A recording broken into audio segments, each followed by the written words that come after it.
Olá, bom dia. Sou o doutor Antônio Martins de Farias. Estou mais uma vez aqui, primeiro para agradecer a Deus e a você, meu amigo, minha amiga, que está dando seu like, seu dislike, tem assistido aos meus vídeos. Muito obrigado mesmo aos 267 amigos que se inscreveram no meu canal e estão me ajudando a fazer com que meu canal cresça. Quero pedir desculpas porque a voz hoje está bastante rouca, me pegou uma gripe, mas mesmo assim não posso parar, né, de fazer o vídeo para vocês, tá? É minha obrigação, me sinto na obrigação de fazer toda semana, né, sem interrupção, esse nosso bate-papo. Eu deixo aqui também embaixo o meu telefone, o meu e-mail e o meu blog. Qual a vantagem de você acessar o meu blog? De segunda a sexta eu escrevo sempre um artigo novo para que a gente procure sempre se manter atualizado. Eu estou muito feliz com vocês que têm dado muita força a mim, aos meus amigos, todas minhas famílias se juntando e arrumando, né, pessoas para se inscreverem no meu canal. Isso é muito importante. Obrigado mesmo mais uma vez. E você que não se inscreveu, corra e se inscreva. Se não souber, pergunte para um amigo, para uma amiga, como se inscrever no canal do Dr. Antônio Martins de Farias. É muito simples, né? Você vai lá no YouTube, Dr. Antônio Martins de Farias, vai aparecer o meu canal, você clica em se inscrever e também em seguida marca aquele sininho. Quando significa que toda vez que eu gravar um vídeo, você vai ser notificado. Ok, gente? Que toda vez que eu gravar e publicar um vídeo, você vai ser notificado.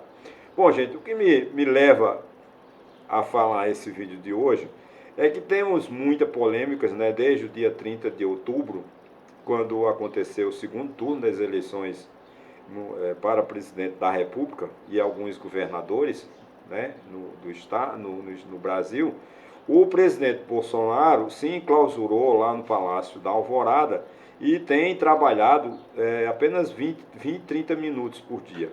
Ele, se fosse no setor privado, já tinha levado uma justa causa por negligência, né, por incompetência. Mas como infelizmente ele é eleito, o processo de retirada dele, graças a Deus, é só através do voto ou através do processo de impeachment. Como não dá mais tempo e ele foi derrotado pelo voto, nós temos que, infelizmente, aguardá-lo até o dia 31 de dezembro de 2022, quando ele termina o mandato dele, se retira e entra o vencedor das eleições. Pois bem, mas o silêncio do Bolsonaro, porque ele está com erisipela, é porque, gente, isso é tudo mentira. O silêncio do Bolsonaro é um silêncio proposital. Ele sabe muito bem o que está fazendo. Ele não está em silêncio, porque ele está trabalhando nos bastidores. Ele está incentivando esses movimentos, principalmente no Mato Grosso, onde tem o fechamento de rodovias, né? As pessoas estão incendiando carros, as pessoas estão proibindo que pessoas que perderam seus familiares queridos possam ir ao enterro, enfim. O que há de mais injustiça? Você trancar uma rodovia para que as pessoas não possam passar é a pior agressão que um cidadão pode fazer ao outro. Mas infelizmente há uma certa é, complacência, né? Um certo acordo, né, das Forças Armadas, porque as pessoas estão em frente aos quartéis, também pedindo, orando, implorando para que as Forças Armadas intervenham, dê um golpe de Estado e mantenham o Bolsonaro por tempo indeterminado. Eu acho que é um sonho desses bolsonaristas, eles precisam de acordar, apesar da gente entender que a direita radical ela só pensa no passado. A direita radical, que é o grupo Bolsonaro, eles não têm visão de futuro, porque eles só vivem no passado. Eles querem manter como era antigamente, mantendo as mordomias deles, né? Então, eles estão muito bem, então eles vão para frente dos quartéis, que Bolsonaro foi um dos apoiadores, né, do golpe de 64, o ministro da gabinete interna, gabinete o GSI, né, gabinete de segurança institucional, que é aquele velhinho que eles chamam de vovô Heleno, o general Heleno, ele era tenente quando o Silvio Frota tentou dar um golpe no Ernesto Geisel em 1970 e pouco. Então a turma que está no Palácio do Planalto é a turma golpista, né? Bolsonaro é golpista, não precisa dele. Ele sempre disse isso, não estou inventando. Os bolsonaristas que me perdoem, vocês não têm nem que me criticar, Porque o Bolsonaro é um golpista, né? Ele sempre disse isso, que ele governou sempre condenando os três poderes, né? E ele comprou a briga com o Tribunal, com o STF, com o Supremo Tribunal Federal e com o Tribunal Superior Eleitoral. E até agora ele não fez nada, né? Porque não tem apresentar, ele não tem prova, ele faz acusações sem provas, né? Ele acusa, a minha eleição foi fraudada, como ele falou nos Estados Unidos lá em 2020, mas não mostrou prova. O TSE, mas não mostra prova. A única prova que ele mostra foi aquela questão, a agressividade de uma deputada muito ligada a ele, sair atirando do povo no meio da rua. Isso ele provou, porque tem um vídeo dela correndo com um revólver em punho para atirar numa pessoa. Só não atirou, não sei porquê, mas eu acho que ela, de fato, acho que chegou o guarda-costas dela, parece que atirou. Né? E os 50 tiros lá do Roberto Jefferson e as 3 granadas. Isso aí ele tem prova. Né? Não adianta ele dizer que não está envolvido no caso Roberto Jefferson, que está. Então, esse silêncio do Bolsonaro, voltando à questão do silêncio, ele é um silêncio estratégico. Ele deve estar fazendo populismo que nem fez Jânio Quadros. É claro que eu não sou historiador para fazer uma avaliação, mas Jânio Quadros, em 1960, 61, ele estava muito desgastado com a política, né, especificamente no Congresso Nacional. O que é que ele disse? Eu vou fazer uma carta de renúncia, o Congresso não assina, não aceita, e eu volto nos braços do povo. Aí o que acontece? A decepção de Jânio Quadros foi que o presidente do Senado, na época, quando ele mandou a carta pedindo a renúncia, que é personalíssimo, você pediu a renúncia, acabou, está configurado, você renunciou o cargo. E aí ele teve que sair do Palácio do Planalto. O Jair Bolsonaro, ele não quer fazer isso porque ele já sabe. Mas qual é o recuo dele? O recuo dele é um recuo estratégico. O Bolsonaro está fazendo o quê? Está em silêncio no Palácio da Alvorada, trabalhando nos bastidores, incentivando que o povo vá às ruas para destruir o país, quebrar, virar uma guerra, uma convulsão interna.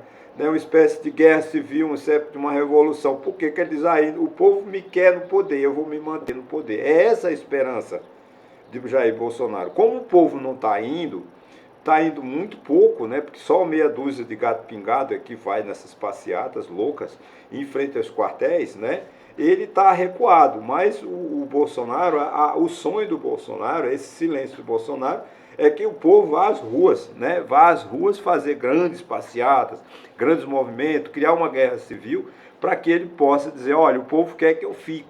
Né? Ele tentando desmoralizar o outro candidato, tentando desmoralizar a eleição. Aliás, parece que o PL, né, vai ingressar com uma ação no judiciário, alegando algumas irregularidades nas urnas. Só o seguinte, há uma falha, né, nesse projeto do PL, que realmente, se as urnas não têm o patrimônio, né, uma plaquinha que identifica a quem ela pertence, é uma falha administrativa.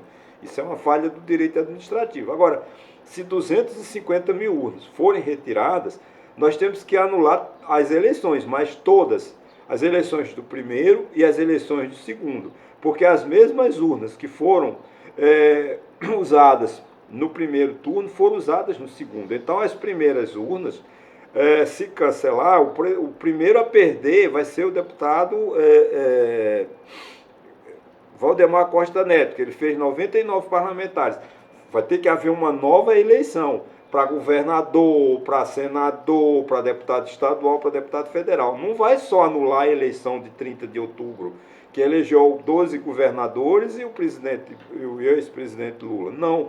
Se as urnas forem regulares, se o TSE tem que entender que vai ter que anular os 2 pleitos. O que é que vai acontecer? Dia 1º de janeiro assume o presidente da Câmara dos Deputados, convoca uma nova eleição, né, e disputa todo mundo. Pode ser o Bolsonaro, pode ser o Lula, pode ser o Padre Kelmo, todo mundo tem que a igualdade tem que ser para todos. Tem que ser uma questão de igualdade. Se vão anular as urnas, por que só anular as eleições do dia 30? Não, tem que anular as do dia 30 e também a do dia 2 de outubro. Aí novos governadores, novos senadores, novos deputados estaduais vão ter a mesma chance de disputar uma nova eleição. Porque seria injusto você apenas desmanchar a eleição do dia 30 de novembro. Não, isso aí. E outra coisa, não tem nenhuma previsão legal a permanência de Jair Bolsonaro no dia 1º de janeiro. Todo ato que Jair Bolsonaro praticar no dia 1º de janeiro é nulo, porque ele não tem competência. Ele foi eleito de 1º de janeiro de 2019 a 31 de dezembro de 2022. Então tem que ser quem assume, no caso de vacância do presidente, não pode ser o general Mourão, porque o general Mourão, o mandato dele também termina juntamente com o de Jair Bolsonaro no dia 31 de dezembro. Então tem que ser o presidente da Câmara, que só toma, o Congresso eleito em outubro, só tomará posse no dia 2 de fevereiro de 2023, quando eles elegem o presidente da Câmara e o presidente do Senado por mais 2 anos para uma próxima legislatura. Então não tem uma previsão na Constituição de um terceiro turno. Não tem terceiro turno. E nem tem a razão de Jair Bolsonaro permanecer no governo enquanto não se decide a eleição. Então, toda tentativa de Jair Bolsonaro é uma tentativa golpista. Porque se ele disser que fica no Palácio do Planalto dia 1º de janeiro de 2023, porque as eleições foram anuladas, ele tá dando um golpe de Estado. Porque não tem essa previsão na Constituição. A sucessão do presidente da República, quem é? É o presidente da República, o vice-presidente, quando pode. Mourão e Bolsonaro terminam o mandato de 31 de dezembro, eles estão fora da sucessão no Brasil. Vem o presidente da Câmara, que tem mandato até 1º de fevereiro de 2023, o presidente do Senado e o presidente do STF.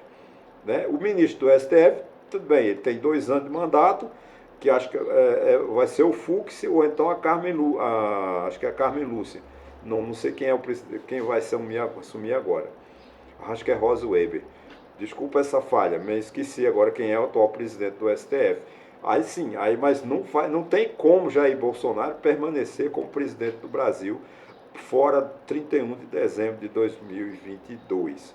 É tudo enrolação, né? Esse silêncio de Bolsonaro é um silêncio estratégico, é um silêncio de populista, de uma direita radical, uma direita que não enxerga o futuro. A direita radical, gente, ela não vê futuro, ela quer voltar ao passado. É o chamado conservador radical, aquele que quer voltar à ditadura, aquele que quer que seja perseguido, que haja tortura, que os soldados arranquem as unhas dos presos para confessar, aqueles que vão dormir, aqueles soldados que põem cobra para dormir numa cela com a pessoa para ela confessar. Essa tortura que a gente não quer mais. Acabou isso, mas isso é para a direita radical, ela quer. Quando você vê um jovem de 15, 16 anos indo para o frente de um quartel para pedir golpe militar, uma pessoa dessa, ela não está, com todo respeito, ela não está com muito juízo, não. Então é preciso que a gente entenda que o silêncio do presidente Bolsonaro não é um silêncio por causa... Gente, porque a tal da erisipela é uma doença realmente muito grave, mas não é uma doença que impossibilite você de sair, não.